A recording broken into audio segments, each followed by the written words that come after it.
दक्षिण दिल्ली के शेख सराय red light के पास पुलिस और अपराधियों के बीच मुठभेड़ हुई, जिसमें 2 बदमाश घायल हो गए। ये घटना दिल्ली पुलिस की अपराध नियंत्रण की दिशा में एक महत्वपूर्ण कार्रवाई मानी जा रही है। दिल्ली में गर्मी का प्रकोप जारी। दिल्ली एनसीआर में तापमान 42 डिग्री सेल्सियस तक पहुंचने की संभावना है। हालांकि सतह पर हवाओं के कारण लू की संभावना कम है, लेकिन लोगों को गर्मी से सतर्क रहने की सलाह दी गई है।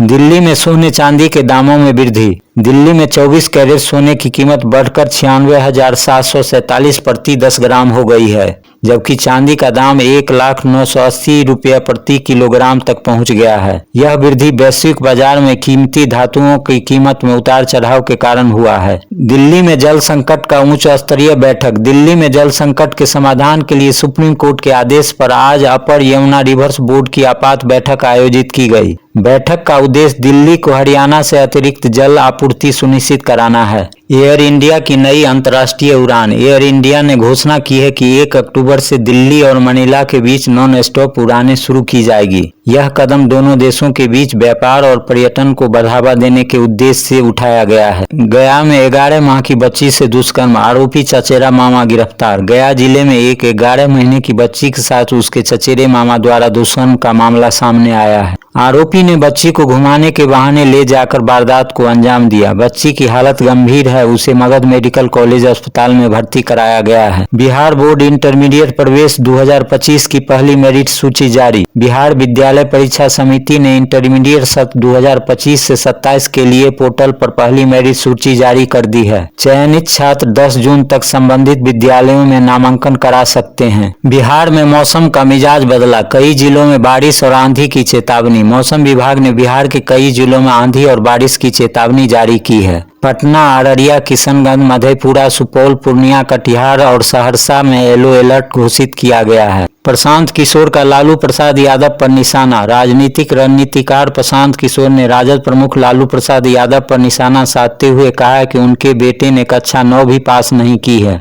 फिर भी उन्हें मुख्यमंत्री बनाना चाहते हैं। वैशाली में ट्रक और कार की टक्कर में 2 की मौत। वैशाली जिले में एक ट्रक और कार की टक्कर में 2 लोगों की मौत हो गई। हादसा उस समय हुआ जब कार सवार लोग एक शादी समारोह से लौट रहे थे। अयोध्या में राम दरबार की प्राण प्रतिष्ठा। अयोध्या के श्री राम मंदिर के प्रथम तल पर राम दरबार की मूर्तियों की प्राण प्रतिष्ठा संपन्न हुई। इस अवसर पर मुख्यमंत्री योगी आदित्यनाथ ने पूजा अर्चना की और यह आयोजन उनके 53वें जन्मदिन के साथ विशेष संयोग बना। एक पेड़ मां के नाम अभियान की शुरुआत विश्व पर्यावरण दिवस के अवसर पर मुख्यमंत्री योगी आदित्यनाथ ने एक पेड़ मां के नाम अभियान का शुभारंभ किया। इस अभियान के तहत नागरिकों से आग्रह किया गया कि वो अपनी माताओं के नाम पर एक पेड़ लगाएं, जिससे पर्यावरण संरक्षण को बढ़ावा मिले। उत्तर प्रदेश में बारिश थमने के आसार, गर्मी बढ़ेगी। भारतीय मौसम विज्ञान के अनुसार उत्तर प्रदेश में 6 जून से बारिश का सिलसिला थमने की संभावना है। इसके बाद राज्य में तापमान में वृद्धि होगी, जिससे लोगों को तेज धूप और उमस का सामना करना पड़ सकता है।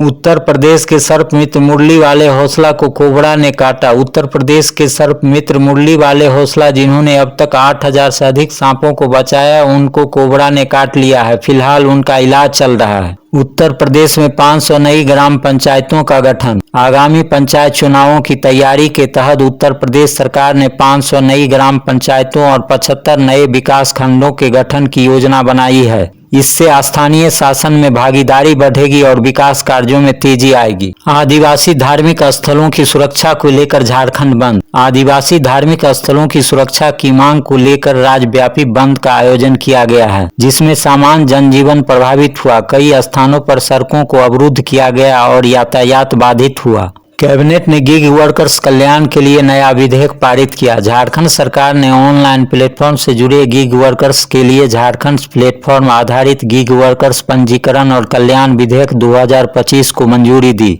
इसके तहत एक बोर्ड का गठन किया जाएगा जो गिग वर्कर्स का पंजीकरण, डेटा प्रबंधन और एक समर्पित कल्याण कोष का संचालन करेगा। कैबिनेट ने 12 प्रमुख निर्णय लिए। मुख्यमंत्री हेमंत सोरेन की अध्यक्षता में हुई कैबिनेट बैठक में 12 महत्वपूर्ण निर्णय लिए गए, जिसमें सूचना एवं जनसंपर्क विभाग का पुनर्गठन, अवैध खनन पर रोकथाम के लिए खनन निदेशक को जुर्माना लगाने का अधिकार और नगर निगम ठेकेदारों के लिए वैध जीएसटी प्रमाण पत्र की अनिवार्यता शामिल है। बकरीद पर्व पर 7 जून को सार्वजनिक अवकाश। झारखंड सरकार ने 7 जून 2025 को बकरीद के अवसर पर सार्वजनिक अवकाश घोषित किया है। मिड डे मील योजना में छात्रों की संख्या में गिरावट। पश्चिम बंगाल में मिड डे मील योजना के तहत लाभान्वित छात्रों की संख्या में 10 लाख की कमी आई है। केंद्र सरकार ने राज्य से इस गिरावट पर रिपोर्ट मांगी है। ग्लोबल फाउंड्रीज का कोलकाता में नया केंद्र। अमेरिका की सेमीकंडक्टर कंपनी ग्लोबल फाउंड्रीज ने कोलकाता में एक फैबलेस केंद्र स्थापित करने की योजना बनाई है। मुख्यमंत्री ममता बनर्जी ने इस निवेश का स्वागत किया है। पश्चिम बंगाल के दक्षिण बंगाल में आंधी तूफान की चेतावनी। भारतीय मौसम विभाग ने दक्षिण बंगाल के कई जिलों में आंधी और बिजली गिरने की चेतावनी जारी की है। उत्तर बंगाल में भी कुछ स्थानों पर हल्की बारिश की संभावना है। गुजरात में यातना का शिकार बालक की वापसी। गुजरात के राजकोट में लोहे की छड़ों से पीटे गए पूर्व वर्तमान के 10 वर्षीय बालक को पश्चिम बंगाल सरकार ने वापस लाकर उसके इलाज और कानूनी सहायता की व्यवस्था की है। सुंदरबन में मानसून के दौरान पर्यटकों की एंट्री बंद। सुंदरबन क्षेत्र में 1 जून से 31 अगस्त 2025 तक मानसून के दौरान पर्यटकों की एंट्री बंद कर दी गई है ताकि वन्य जीवों की सुरक्षा सुनिश्चित की जा सके।